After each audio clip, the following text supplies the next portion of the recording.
সালামু আলাইকুম। খুবই মন খারাপের খবর।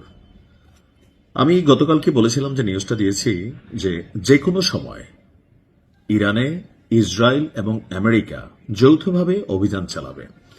সর্বশেষ যখন দেখলাম যে চীন তাদের যারা নাগরিক আছেন তাদেরকে যত দ্রুত সম্ভব সরে যাওয়ার কথা বলছিল, এরপর থেকেই আশঙ্কা ছিল। তো একটু আগে যখন আমি নিউজ ফিডে ঢুকলাম আমি আশ্চর্য হয়ে গেছি। তবে খুশির খবর আছে, পরবর্তী নিউজে পাবেন। আপাতত যুক্তরাষ্ট্র এবং ইসরায়েল যৌথভাবে এই অভিযান পরিচালনা করছে ইরানের বিরুদ্ধে।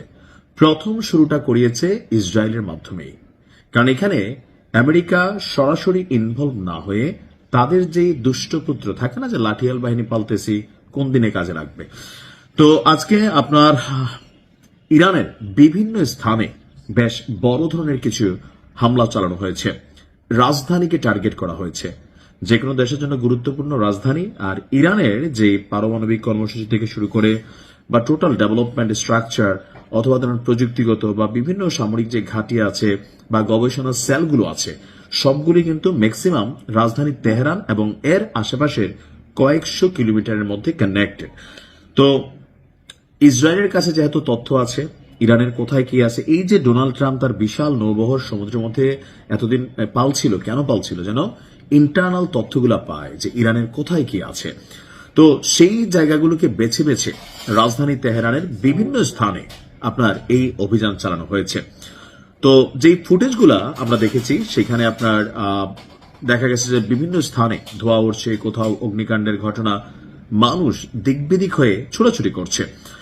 ইসরায়েল এবং যুক্তরাষ্ট্র, আমরা দৃশ্যত গণমাধ্যমে দেখছি আল জাজিরা থেকে প্রথমে যে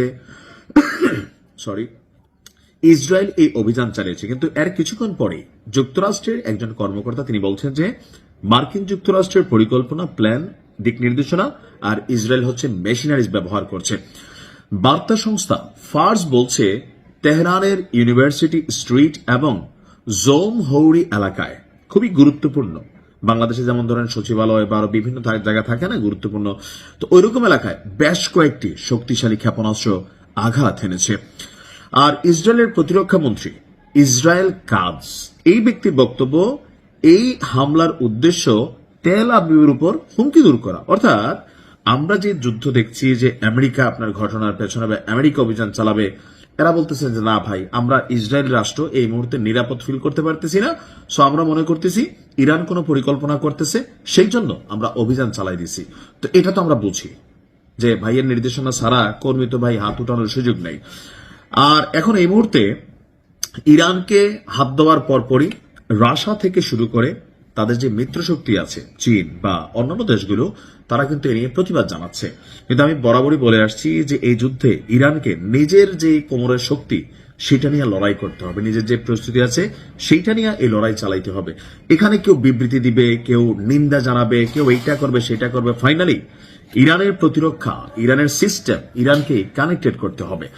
আমি যখন পর্যন্ত এই নিউজটি করছি বেশ কিছু জায়গায় আরো হামলার খবর পত্রিকাগুলোতে আসছে। আর পাল্টাপাল্টি ইরান তাদের শক্তিশালী অবস্থান প্রকাশের জন্য সর্বোচ্চ প্রস্তুতি নিচ্ছে। খুশির খবর পরবর্তী ভিডিওতে। আল্লাহ ইরানকে হেফাজত করুক। আসসালামু আলাইকুম।